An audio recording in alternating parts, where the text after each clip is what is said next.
സംസ്ഥാന സമ്മേളനത്തിന് പിന്നാലെ ഭരണതലത്തിൽ CPM തിരുത്തൽ തുടങ്ങി. മുഖ്യമന്ത്രിയുടെ ഓഫീസിൽ നിന്നാണ് തുടക്കം. പ്രസ് സെക്രട്ടറി PM മനോജിനെ ഇൻഫർമേഷൻ ആൻഡ് പബ്ലിക് റിലേഷൻസ് വകുപ്പിന്റെ ചുമതലയിൽ നിന്നും ഒഴിവാക്കി. അഡീഷണൽ പ്രൈവറ്റ് സെക്രട്ടറി CM രവീന്ദ്രനും മീഡിയ സെക്രട്ടറി പ്രഭാ വർമ്മയ്ക്കുമാണ് ഇനി PRD ചുമതല.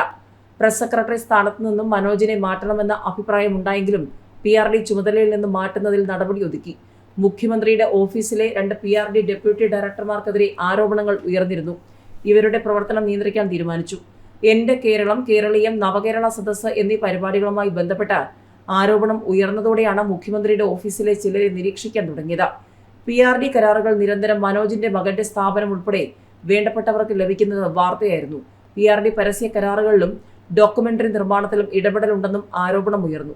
PRD ജീവനക്കാരുടെ സ്ഥാനക്കയറ്റത്തിലും സ്ഥലമാറ്റത്തിലുമൊക്കെ ഇവരുടെ ഇടപെടലുണ്ടായി. സർക്കാരിന്റെ 4ാം വാർഷിക പരിപാടികൾ ഉടൻ നടക്കുന്നതും തദ്ദേശ നിയമസഭാ തെരഞ്ഞെടുപ്പുകൾ വരുന്നതും കണക്കിലെടുത്ത് അഴിച്ചുപണി അത്യാവശ്യമാണെന്ന് മുഖ്യമന്ത്രിയുടെ ഓഫീസിനോട് പാർട്ടി നേതൃത്വം നിർദ്ദേശിച്ചെന്നാണ് സൂചന. പ്രസ് സെക്രട്ടറി മനോജ് മാധ്യമങ്ങൾക്കെതിരെ മോശമായ വിമർശനം നടത്തിയതും പാർട്ടി നേതൃത്വത്തിൽ അതൃപ്തിയുണ്ടാക്കിയിരുന്നു. മുഖ്യമന്ത്രിയുടെ ഓഫീസും മാധ്യമങ്ങളുമായുള്ള ബന്ധം ഇത്രയും വഷളായ ഘട്ടം മുൻപുണ്ടായിട്ടില്ലെന്ന വിമർശനവും ഉയർന്നു. പാർട്ടി മുഖപത്രത്തിന്റെ റെസിഡന്റ് എഡിറ്റർ ആയിരിക്കെയാണ് മനോജ് പ്രസ് സെക്രട്ടറി സ്ഥാനത്തെത്തിയത്. മനോജ് പത്രത്തിലേക്ക് മടങ്ങുമെന്ന സൂചനയുണ്ട്. CPM സംസ്ഥാന കമ്മിറ്റി രൂപീകരണത്തിനെതിരെ പരസ്യ പ്രതികരണം നടത്തിയ പത്തനംതിട്ടയിലെ CPM നേതാവ് A. പത്മകുമാറിനെ ജില്ലാ കമ്മിറ്റിയിൽ നിന്നും തരംതാഴ്ത്താൻ സാധ്യത. കഴിഞ്ഞ ജില്ലാ സെക്രട്ടേറിയറ്റ് അംഗമായ അദ്ദേഹത്തിന് ഉടൻ രൂപീകരിക്കുന്ന പുതിയ സെക്രട്ടേറിയറ്റിൽ ഇടമുണ്ടാകില്ലെന്ന് ഉറപ്പാണ്.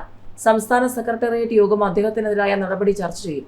അവിടുത്തെ ധാരണയനുസരിച്ച് പത്തനംതിട്ട ജില്ലാ കമ്മിറ്റിയാകും അച്ചടക്ക നടപടിയെടുക്കുക. അതിന് സംസ്ഥാന കമ്മിറ്റിയുടെ അംഗീകാരം മതിയാകും. മധുരയിൽ നടക്കുന്ന പാർട്ടി കോൺഗ്രസിന് ശേഷമേ അച്ചടക്ക നടപടി ഉണ്ടാകൂ എന്നാണ് സൂചന. KPCC പരിപാടിയിൽ പങ്കെടുത്തത് മഹാ അപരാധമല്ലെന്ന് സുധാകരനെ പിന്തുണച്ച് CPM തന്നെ രംഗത്ത് വന്നതോടെ ചില നേതാക്കന്മാർ തന്നെ രംഗത്ത് വന്നതോടെ CPM-നുള്ളിലെ ആശയക്കുഴപ്പം മറനീക്കി പുറത്തുവരികയാണ്. സൈബർ ആക്രമണം നേരിടുന്ന CPM നേതാവ് G. സുധാകരനെ പിന്തുണച്ച് H. സലാം MLA KPCC പരിപാടിയിൽ പങ്കെടുത്തത് മഹാ അപരാധമല്ലെന്നും CPM-ന് സൈബർ ഇടങ്ങളിൽ പെരുമാറ്റച്ചട്ടമുണ്ടെന്നും അദ്ദേഹം ചൂണ്ടിക്കാട്ടി. അതിന് വിരുദ്ധമായി ആരും പ്രവർത്തിക്കരുതെന്നും G. സുധാകരൻ ആശയ അടിത്തറയുള്ള ആളാണെന്നും സലാം പറഞ്ഞു.